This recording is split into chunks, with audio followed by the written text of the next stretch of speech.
Hello, welcome and good evening. Welcome to Positively Positive. I'm Susan Mintz, your host, all dressed up as usual.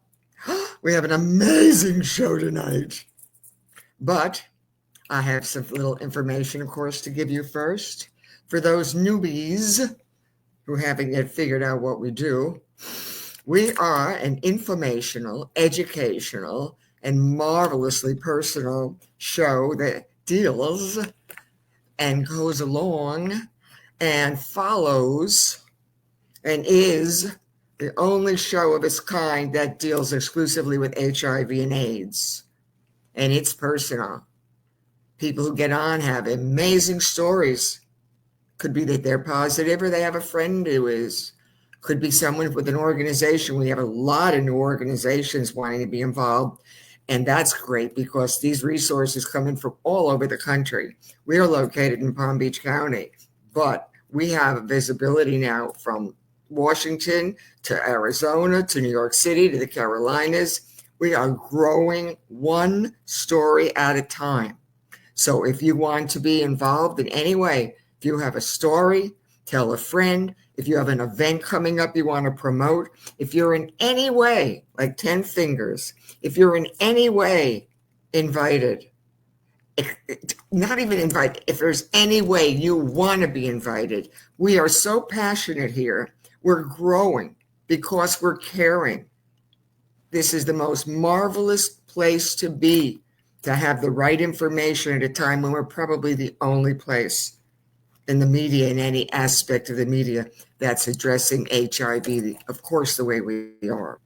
And I am just so proud of Campbell Health Solutions and Richardo Jackson, who is my producer, my friend, and our sponsor, because we are growing and we are going. So Positively Positive is unique, special. We are equipped to take care of the people who want to know where to go, when to go, and what to do to get tested for HIV and stay healthy and be productive and live long and wonderfully good lives. So that's my story about the show. And, you know, a lot of you do know that when my glasses do come off, and I always say an exceptional makeup job tonight, Mrs. Mintz. My guest tonight is a very personal friend of Richardo Jackson's, and I am honored that he accepted the invitation and wanted to be on. So I don't know anything about him, which is exciting because I like my guests to talk about themselves. Hope my chapeau doesn't fall off. I like my guests to tell you about them. It's not for me to read off a bio, bore you to tears. Let them tell you, and let it be a spontaneous flow of information and smiles and positivity, because that's what Positively Positive is all about. So without further ado, I'm going to say, Aunsha, Hall-Everett, you come on in. Hey! Yay. Hey! We did it. Hi, Aunsha.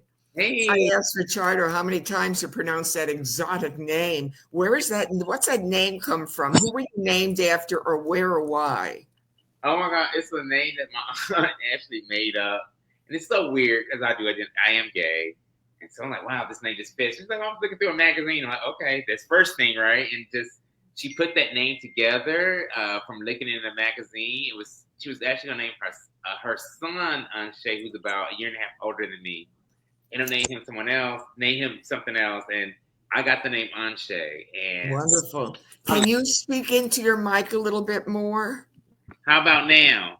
Oh, that's really good. Okay. Yeah, Okay. Thank you. I think a little of your head's cut off, but your voice is clear. How is that? Oh, could not be any better, Anshay. So your name was made up. Yes. My aunt made that name up. I think that's exceptionally wonderful. Now, where are you located? Okay, so Right now, I am in Atlanta, Georgia. That's because I'm on spring break with my daughters. My daughter, I have a 8-year-old daughter. Excuse me, she'll be 9 next month. It's her spring break, so we're in Atlanta for spring break. But I actually reside in Long Beach, California, where I like to say every day is a vacay. Hey, and I really do mean that. It does feel like a vacation, and it's just. And I've been there for 10 years, but yes. So you're in Atlanta at the moment with your daughter Yes. on her spring vacation. Yeah, spring breaking. Yes. And you love Los Angeles without fires and floods. We pray no more of that. I know. The first part of 2025 was kind of crazy for us. And No, not good. And what, I know you've known Ricciardo for a while. What do you do? Are you totally wealthy and retired, or do you have a job? You know, I wish I was wealthy and retired, or marry somebody to where I could just be situated and just resting. But other than that, I'm not. So I am a principal investigator for the California Prevention Training Center. Again, I just repeat yourself a little bit slower, because it's you speak us a little slower. You speak very quickly, and we gotta catch it all, honey. So I'm a principal investigator with the California Prevention Training Center, and we're housed with the University of California of San Francisco.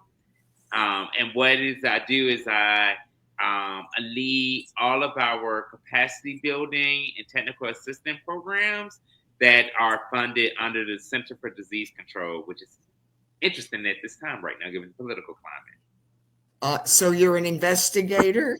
Principal investigator and exactly, again, what I've never heard of that, but what do you do? Tell me again, what do you do? Yeah, so pretty much we do a lot of work around training and capacity building, because this is a federal government grant that does involve some level of research in the process of this, right? A lot around community-based or participatory research. I am the principal investigator of that project. And so how are you finding these challenging times? Have any funding cuts and grant issues and fraud issues? What's going on? We have not had funding cuts at this time. I'm grateful for that. But we have seen folks who we work closely with, who are with the Center for Disease Control, who have been laid off, given the current climate, given the budget cuts, given what we're seeing, restructuring and Health and Human Services. Yeah. Human Services, we're seeing a lot of restructuring given under the new Secretary of Health and Human Services. That being said, right, it's impacted us indirectly, meaning those folks we work with at CDC, we form great relationships with, close working relationships with.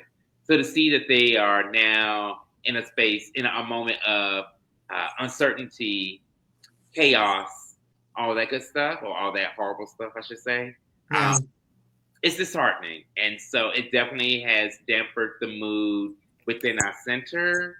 And I think we're in a space now where we are just like, how do we find a moment to at least just like process what's happening, discuss what is happening, and use that as a way to think about what strategies can we implement that allow for us to sustain ourselves, but also find ways for growth as well through this. So you are in you are in LA or San Francisco? So I'm in LA. I'm in LA, but my job is based in San Francisco. All right. And right off the bat, you said, because of your name, you said that you were openly gay, and that was just the way it was. Mm-hmm. Excellent. I'm openly crazy, and I'm just the way I am. We're all a little bit crazy. And is your career, your job now, strictly focused with the HIV area of the CDC, or does it encompass others? It's our primary focus of HIV. We do a lot of training and technical assistance for health departments and community-based organizations that are directly funded by the Center for Disease Control and Prevention. And so we do a lot of work with them around ways to strengthen their infrastructure, but also, right, enhance their programming to where they can broaden their reach and also be more effective, right, in the services that they're providing. So you have a network of friends and people both in LA and San Francisco and Atlanta. Yes, across the country, I found myself, because of the work we do, we work with folks across the country. So I When you're found myself building relationships with people all over. You just made my flowers bloom. When your show airs, I'm expecting hundreds of new viewers from Yes, you. man. Yes, yes.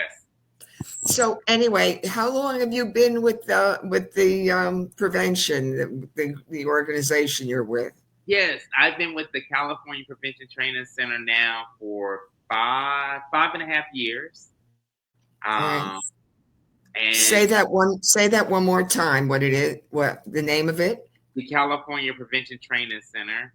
Oh, California Prevention Training Center. Yes, and How did you get that job? um, well, it's so weird. I've been working in the HIV workforce now. Oh my gosh, for we're going on 25. We're getting up to the 20. We're about 23 years in right now, which I Wow. can't believe it. It's gone by so fast.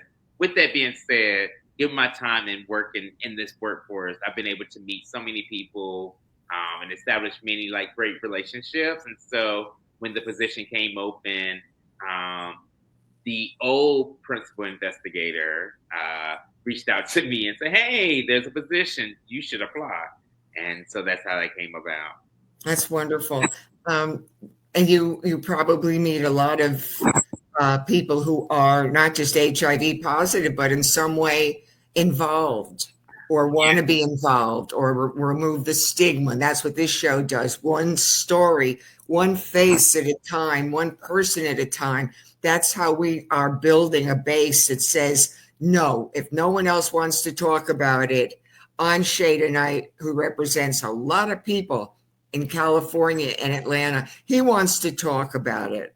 And Oh, so not only are your friends, some of them HIV positive or gay, but you have a variety and assortment of people in yeah. your. And just to put on there, Susan, um, it's important to talk about it during this time. We just recently, over the past week or two or so, a week and a half ago, where we saw a huge cut at within CDC's division of HIV prevention, and we've seen positions go away. We're seeing funding beginning to go away. We're beginning to see the focus shift. And at this time, it's important for us to continue, right, to talk about HIV because there's still stigma, right, that it carries. Yeah. There's myths, misconceptions, all of that comes with it. And it's important that we continue, right, to find ways to educate folks, meet people where they are the best we can. And because of this funding, which is going to impact a lot of people, those who may be living with HIV, those who may be affected, right? That we still have to find ways to get the message out and to raise the awareness, right, around why it is so important, right, to address HIV, and that's really one of the main ways we can get to ending this HIV epidemic is through education. So for me, I'm like, we got to continue the conversation. Do you want to divulge your HIV status or you don't want to? Yes. Living with HIV for over 10 years. So yes. And how did you find out? What I love to, and that's one of the questions I ask my guests who are HIV positive. I've had a rainbow of different ways people found out. And so that's a question I always like to ask. How did you find out, and how do you think you contracted the virus? It was through just I went to my doctor for a normal health screening, and I also asked for my STI screening as well as HIV screening through that. And from there is when I learned of my diagnosis. With that being said, it's been an interesting journey. Interesting meaning that I've been able to. I think that it's been an opportunity, right, for me to learn more about myself and my body, but also finding ways, right, to elevate my voice, to ensure that we are debunking the stigma that comes with it. And were you ill at the time, or had you been promiscuous with partners that you felt you always got regularly checked? Yeah, it was like just something where, again, just my normal check, and that happened, and I'm pretty sure it had to just do with my partners. It happened during my time in my 20s. Let me just tell you, I was, it was in the early 2000s, and I just moved to New York, so I definitely was someone who was, out there having a good time, but also made sure, right, within that, right, always be responsible, right, to get the screening, so that way I'm always aware of what my status is at that moment. I wish everybody in general were not just aware of that, but the other issues in their body. Because when we even use the word stigma, I think stigma is become an overused word, and it associates with a lot of HIV. But even people who are heavy, or they're obese, or people who have other issues, stigma. We stigmatize people with mental illness. As a country, we still haven't discussed that properly. We don't talk about, in this country, they don't talk shows. That's all they do. Talk. And did you learn anything? Not on most of them. What we do here is we try to break it down. If you have an HIV issue, chances are it could affect your mental health. If you have mental impairment, or you have low self-esteem, or you're out looking for instant gratification somewhere, you leave yourself compromised to allow anybody or anything into your life. So a lot of it has to do with total well-being, and it's not being addressed at all in this nation. I agree. I always feel like it's so interesting in doing the work of technical assistance and training, particularly with health departments and community-based organizations. We always talk about, right, the need to ensure that there is some sort of like mental health component in our HIV prevention work, right, and that we are able to support folks where they are mentally, because we never know where people are. And I always think sometimes, in my opinion, that where we are mentally and what we may be experiencing mentally can have an impact on us physically, right? And also it can definitely inform our actions or reactions. So yeah. And the other thing I find mind-boggling is that such a small percentage of trans people are making such a huge commotion in this country. Think about a little tease, like a little ant going around in the universe. I don't get it, but I also don't like the fact that because we are not proponents of major HIV screenings with your labs in general, STD screenings before you're ill, I just think that it would help with the suicide rate for younger people.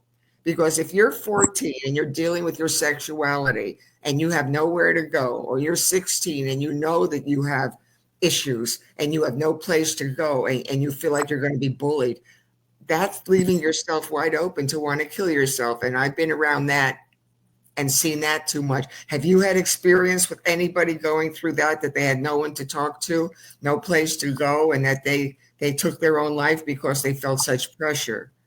I have not had that experience of knowing anyone, nor myself, right, of having that experience. I don't know. It just feels, for me, what does feel good, I feel like there has been, right, a bit of destigmatization around HIV.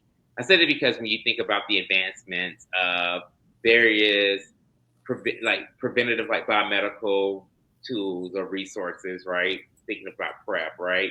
That it's becoming the awareness around it and the messaging. Like, for instance, I can watch RuPaul Drag Race on a Friday night. I'm going to definitely see a PrEP message. Other programming that I may watch throughout the week, I'm going to see some sort of like PrEP messaging. As a person who is single, who is dating at this time, right? I am meeting folks who are aware of PrEP, right? And I think because of that, right, they understand that their chances, right, of being exposed to HIV are much smaller than what it used to be, right? Because, right, they're using that preventative method. But to go back to the piece around the stigma, it's interesting because with the early days of HIV, when it's not just about medication. Mm-hmm.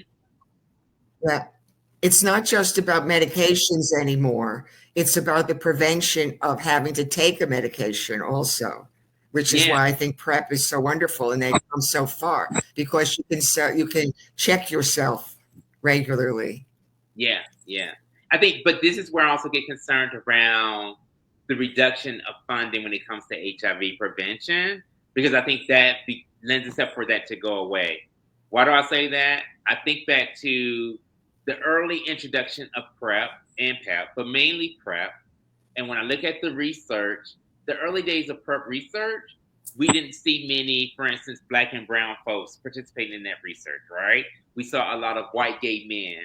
So there's already a racial discrimination there of like who's going to have access to this particular preventative method. Yeah. And with that being said, is that when we look at the funding that's been allocated prior to this administration, what we saw was that it was able to broaden its reach.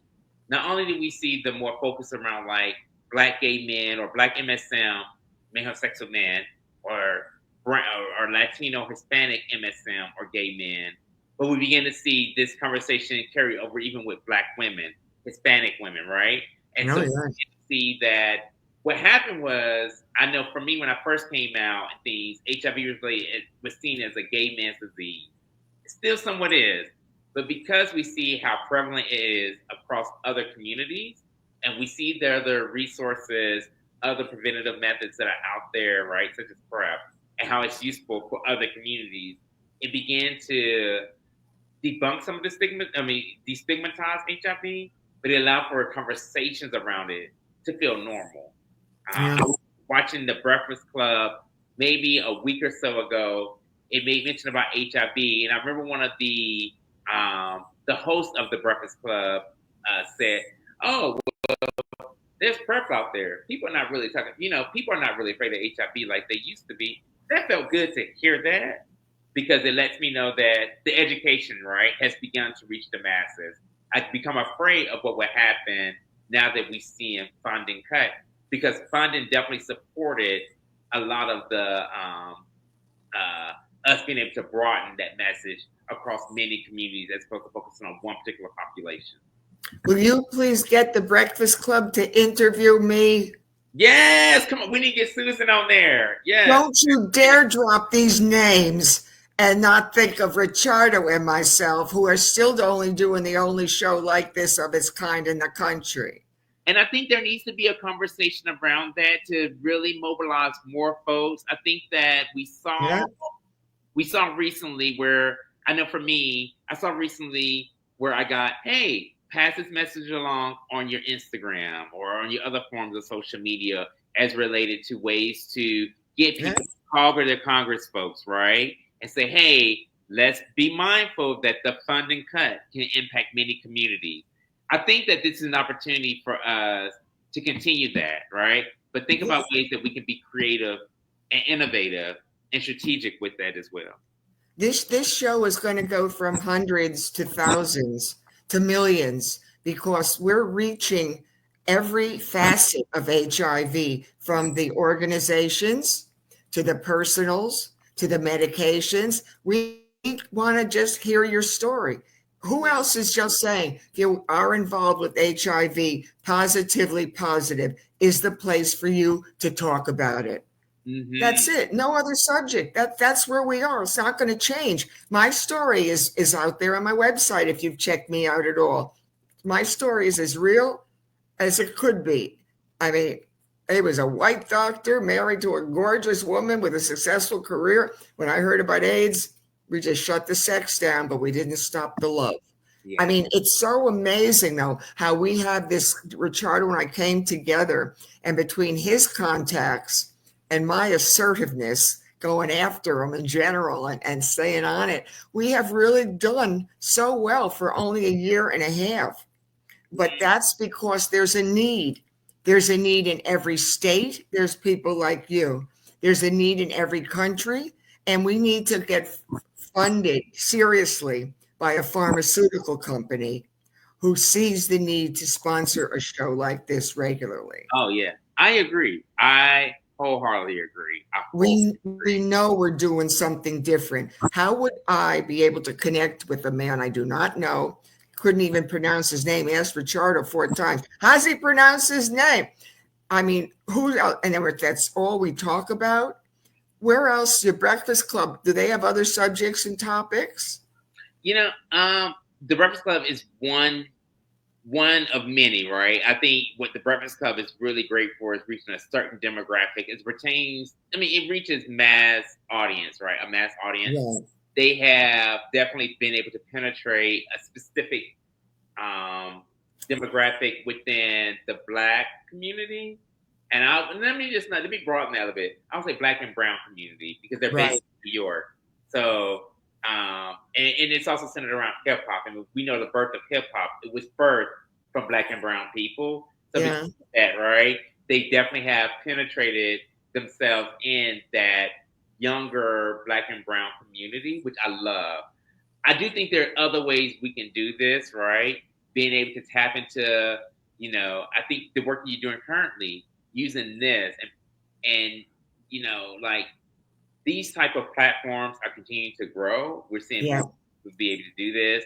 And I think just being able to think about where we're housing this, like are we housing this not just on LinkedIn? Are we housing this on YouTube? Are we housing like a TikTok? And I know I follow the Campbell House, on TikTok. So I see you all on TikTok. So just continue just to do that. I think those are just various ways of thinking about ways of how to best reach.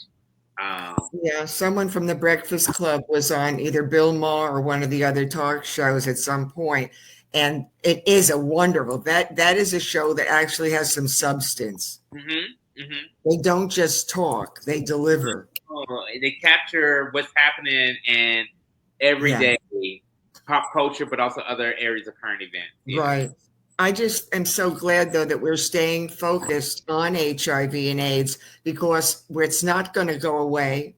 And the way we're doing it is a one-on-one personal interview.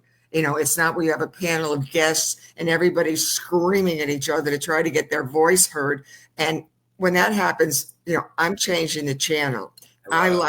I want one-on-one. I want to know your name, where you're from, how you got involved.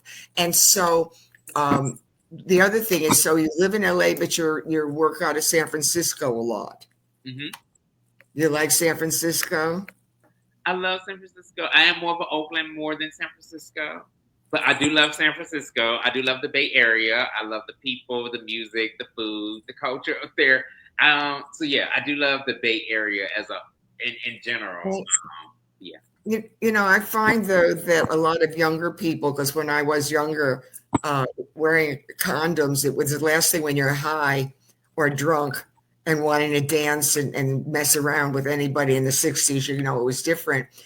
I find that the young people today, I think because I think there's a sense of they're invincible. And I don't know if the HIV situation has impacted them at that level. Or seniors. I always talk about my stupid seniors, the women, especially the women who are meeting men and in their 50s, their 60s, their 70s. And I live in a retirement community. They dress up on Saturday night. They're going to the clubhouse. They want to party and drink and they want to sleep around and they've got the time and the money to do it. And the men are getting their meds discreetly in the mail and they're going to bed with men and they don't think they have to wear condoms and they're not going to and they can't get pregnant. And I am so appalled by seniors. Do you find that there's an uptick with STDs in seniors from your information? Yeah, we have seen that. I also have wondered, I'm glad you brought this up, Susan. And by the way, Susan, can I just say how much I'm loving your look and how fabulous you looking? Let me just start. Let me say that. But it became a character, and I tell this story because I know Richardo's enjoying this so much he'll never cut us off at the end of an hour. I just know what I loved about it was, Temu, the Chinese site, if you've never heard of it. China owns me. I was on my stationary bike a lot, and a lady at my church had this gorgeous thing on. And I said, "Where'd you get that?" And she said, "Temu." I said, "What is Temu?" She said, "Oh, you have to try it." So I go to Temu and I'm seeing stuff, but I'm very careful about the way. But all of a sudden, I was buying turbans, every color.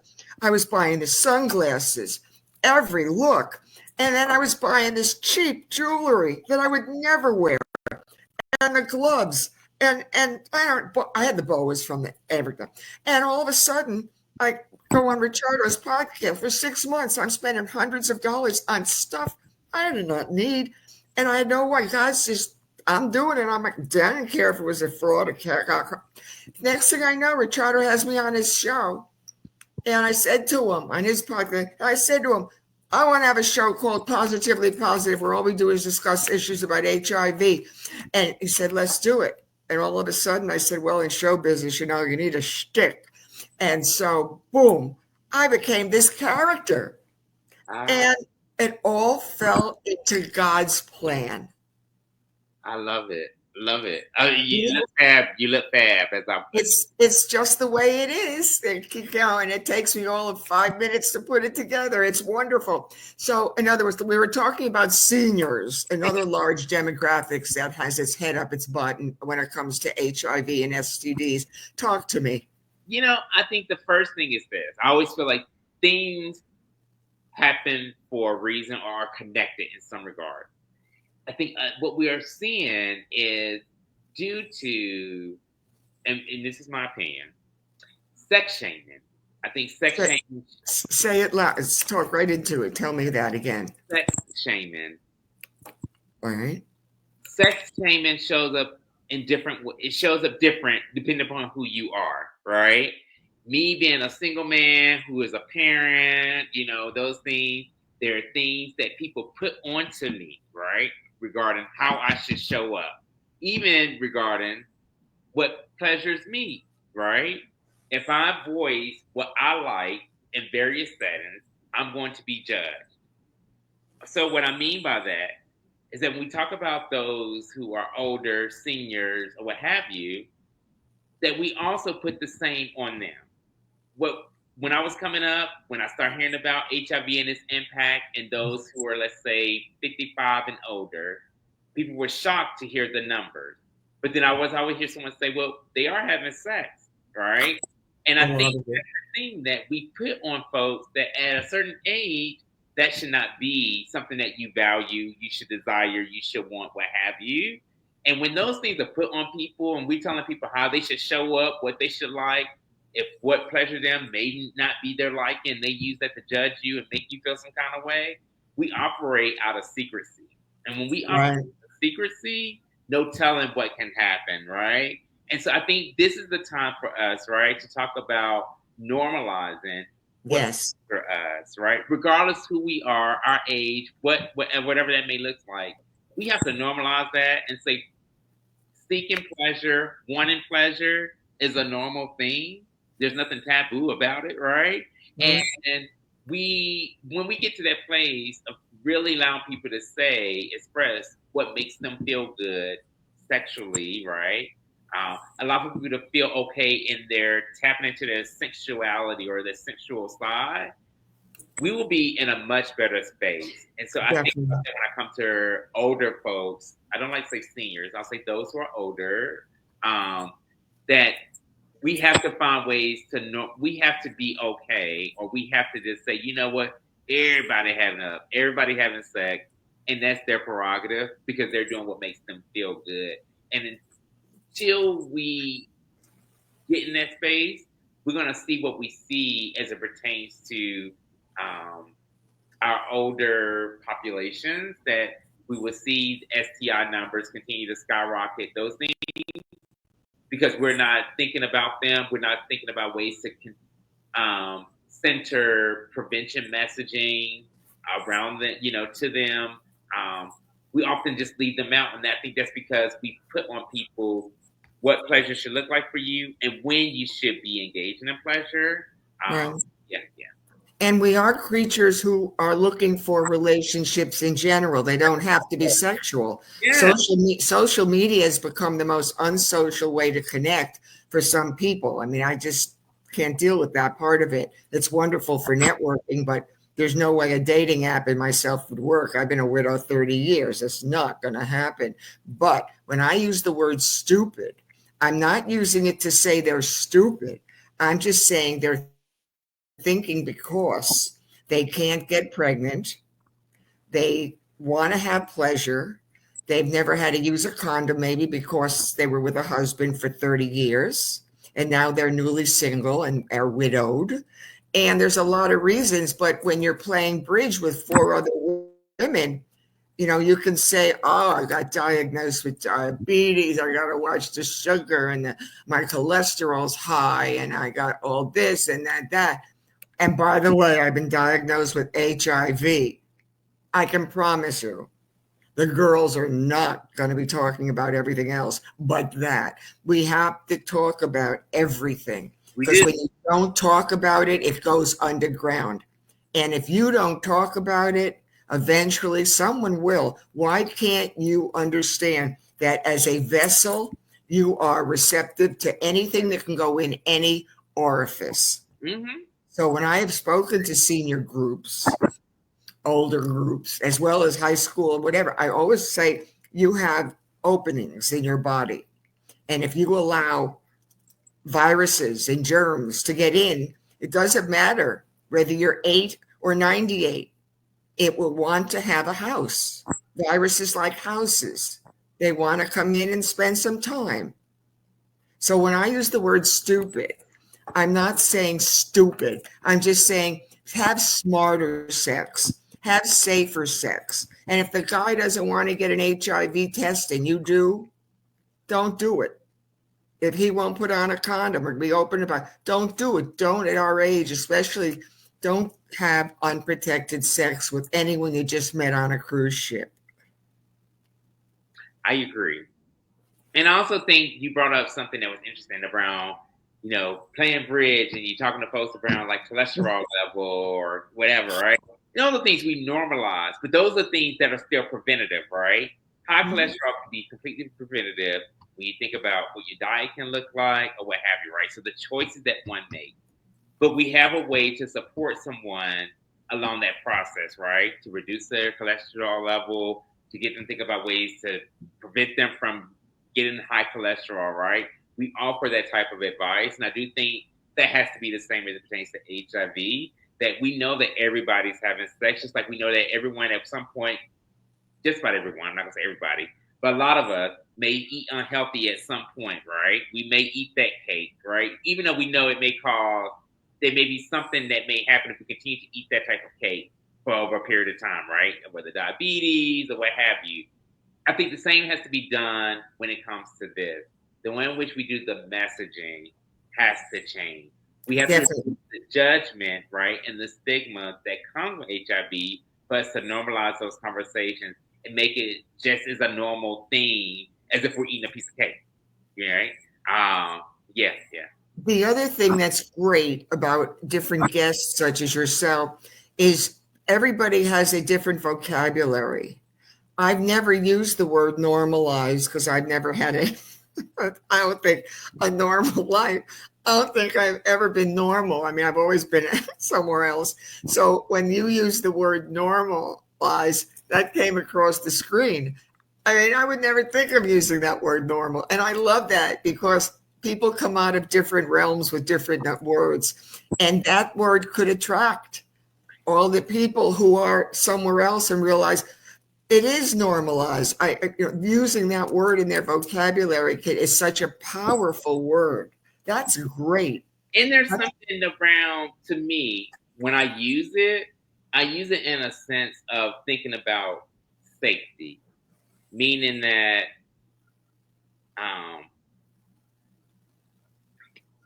you're okay, I think that when we often feel like we're doing things and we feel as if we're the only ones, we isolate ourselves, right? Yeah. We find ourselves going deeper into a rabbit hole of doing things that may work against us rather than for us.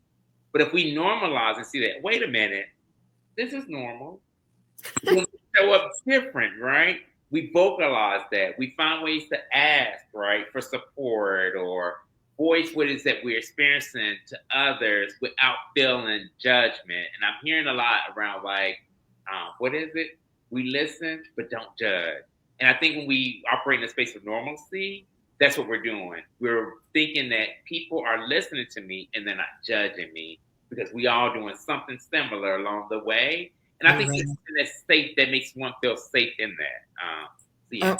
Well, I want to also have you, the word for today, normalize. You just became the normalized word. Now, the other thing is, how can people, I mean, there's hundreds of people we have, not tens of millions, right, but hundreds of people who might want to contact you personally to find out more about what's going on with the CDC, what's going on with your job, what's going on with you. I mean, you have three major hub cities, Atlanta, LA, and San Francisco. You're a very visible person in that dimension. So how could people reach you? Yeah. So you can email me. Feel free. And I do respond to my emails within 24 hours. Aunsha.hall, and the spelling is AUNSHA .hall, HALL, @gmail.com. And I'm pretty responsive on my email. Yes. You're very responsible in general. It's quite obvious, and you're good with people, and you know what you're talking about. I could tell, though, from the moment you smiled and came on the show. Are you on any medication? I am Big Travi. Could you please 800 them and find who their HR person is and get them to sponsor the show? I know. Listen. I've asked every guest. That's the number one medication that people are on. And I keep saying, can we get the drug rep on here? Listen, Gilead got some money out there, and they're the ones who are the makers of that medication. We need to reach out to them. And how do you feel? How do you feel also? I've been feeling great. And let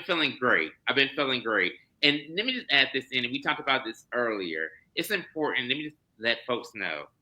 Tap into your mental health and what's going on with you mentally, because it feeds into you emotionally and physically. And I think COVID in 2020, just given what we saw operating out of like isolation, having to self-quarantine and those things, it definitely allowed me to understand the importance of like taking care of one's own mental health, because it can impact the rest of your other areas of health. And I definitely believe that. And so, yeah, that's just something I would just say.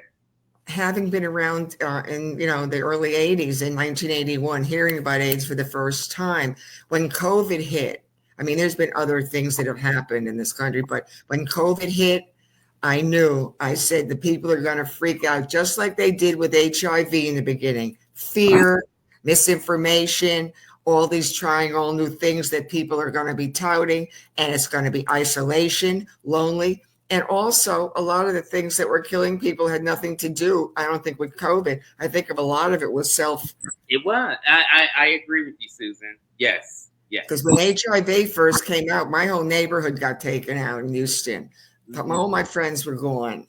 And it was very hard. But I knew God had a plan for me, so I stayed prayed up, and with my wonderful husband, whom I still love and adore, and I'm sorry he passed.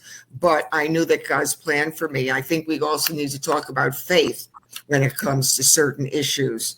And I think when you get an HIV diagnosis, or when we had a guest who was so ill he doesn't remember the first 3 months of his illness. I think at some point you also tap into your spirituality. Oh, yes. And when that happens, you know how to find a way to cultivate the relationships that you need that's going to best support you along your journey. And so if you are navigating what this looks like for you as pertains to living with HIV, if you are navigating that, cultivating that relationship, whether with family, friends, people you meet along the way, right? So finding ways to take care of your mental health helps you with that navigation around cultivating those relationships. And that's going to help further sustain you along the way too. And Do you do private counseling on people, or do you strictly stay within the boundaries of your organization? I stay within the boundaries of my organization. But I'm always there to be a willing, I call myself a connector, meaning that when I talk to anyone, I say, if you just need someone just to listen, I am here. And what I normally do, I will listen, hear everything, and say, well, based on what I heard, if you need someone who can support you around X, Y, and Z, I know someone. So I found my way to try to connect people. Yeah, you can network, but you don't go outside the confines of what is privacy for real. Exactly. So I Exactly. don't think anything's private anymore. Now, the other thing is, what was I going to ask you? Sometimes I have so many questions when my guests come on. My head is spinning. Where were you? Where were you born, or where are you from? Also, with that name, not that it was, you said it was made up, but you have a slight accent from some country. Or where were you born? I'm from another country. No, so I was born in Fayetteville, North Carolina. So I'm from And where South Carolina? Carolina. And then I spent the first part of my life in Tallahassee, Florida. So, and then Lexington, Kentucky. So I am country all over. And I have not let go of my accent. And being a person, especially living in LA, when people hear that Southern accent, like, oh, wow, this seems intriguing. I want to get to know him. So I've held on to my Southern accent because of that. Yeah, I couldn't detect whether it was island, whether it was Southern. I was all over the place with where you were, but I picked up a little bit of everything. If you had one word of advice, you have your one daughter? Yes. Oh, but you're also dating. Oh, that's the thing I wanted to talk about. You're dating someone? I am out I'm exploring. I'm in the dating field. Yes, but I have not. There has not been any one particular person as of yet. So you don't have a ring as big as mine yet on your finger. I'm trying to get what you got. I'm trying to get that ring and that husband. Not a chance, or this one. Now, the other thing is, how do you meet your partners now? Or the men you might want to date. How are you meeting them?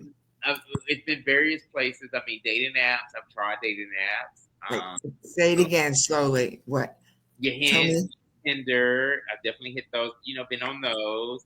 I've tried the Jack and thinking like, oh, I can meet somebody on Jack, because it seems sometimes like more easily to meet people that way, but it's not necessarily for the relationship. But let me not say that. I didn't hear that one. Yeah, but I found myself being more successful when I'm out in public spaces. I found myself to be a very social person, and so I have very lucky enough to meet people when I'm out hanging out, and I tend to meet people that way. We had a guest on. We've had several guests on who have met their partners on dating apps and dating sites, and it's amazing how compartmentalized those sites are now, that you can fine tune them. But I laughed because they were just all over the place, and for me, I was just amazed. But I don't think one guest who said, well, if I'm in Spokane, Washington, and this person's in Carolina, I don't think this is someone he's in his 60s. He says, I don't think it's really quite a relationship that I want to start spending that kind of time with. And it is true. I mean, you probably at a certain age, are not going to fly all over the place if you're trying to see if a relationship, I'm sure you want it in a way that it's going to make it conducive for both of you. Mm-hmm. Can I have more of an answer on that one? Oh, sorry. No, I mean, I think, yes, it is true. But I'll put it this way. We are in a different time, and dating looks different, right? Compared to what it used to look like. I am someone who wants to think about what dating can look like pre-social media. But I realized when we're in this era of social media, when we're in the social media era and the hype around social media and how it has been useful for people finding mates or what have you, I find that it just creates, how can I put it? It's almost like a kid in a candy store. When you see too much candy, you want every little piece, you want to grab any piece you have. And I feel like pre-social media, that wasn't the case. So like I said, like, to meet someone in a social setting rather than online, like I know that the conversation that we're having, they're into it because they're choosing, first off, to have the conversation, but because we're in a space where we can see each other, right? Yes. And distracted by other folks who else chiming in while you don't know it, who maybe they talking to on a social media app. So all those distractions get minimized when I meet someone in person. But it's just unfortunate that's not the case now, that people have so many distractions, so many options. It's almost like that menu of options, but they have so many options at this time. And so There's something to be said, though, for looking someone in the eyes yeah. and saying, hello, I think you're very good looking. Could we have a cup of coffee or get a drink? Right. And you happen to live around the corner. Right. Oh, is that convenient enough? But now it's like, well, somebody else is around the corner too, and let me chat with them and Right. see. Yeah, so it becomes a lot. Like I said, like pre-social media, I felt like dating felt easier, even though it may seem, it just felt easier.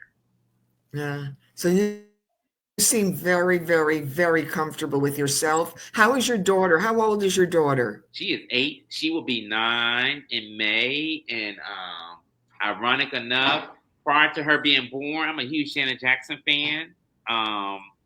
Birthday is May 16th, and since I was when I learned the Janet Jackson birthday had been about 10 or 11, I celebrate her birthday every year, and to now see that my baby's birthday is May 16th as well.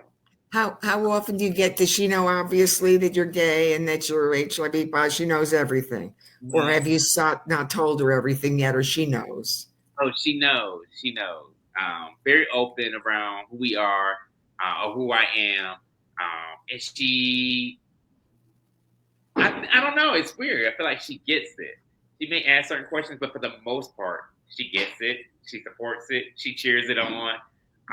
And I was just so weird. I was just thinking about that earlier today during a run. I said, oh my gosh, like my baby, she is really just very supportive and no, I don't know. I just love it. I just love it. But that's up to you as the parent to say, I am who I am.